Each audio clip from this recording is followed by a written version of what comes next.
洪泰咧来福月7号卫星和大风者卫星合作，观测大气的状况，判断水汽等资料。未来若要报气象，得愈来愈准。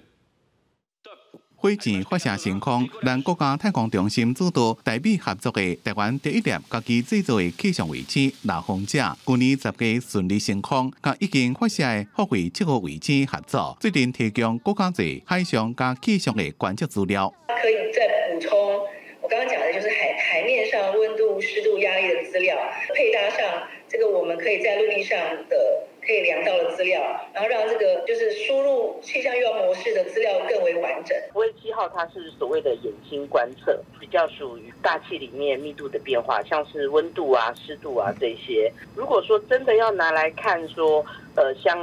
对的是不是有一个对台风有利发展的这个资讯的话，是有。福卫7号加大风者卫星所收集的资料，会当帮助提高气象预报的准确度，真正风台路线预报。 严格面对着这边开密风台，各关系是不是放假？气象署也是会参考电脑模拟测试等资料来做依据。因为它就不是在观测陆地上的风，可是我们平时上班上课主要讲的是陆地上的风，所以它并没有直接的关系。陆上的关系，再加上我们的模式综合起来的测和预报相关的参考，其实两者都有。气象局发布每个地方的风雨的大小。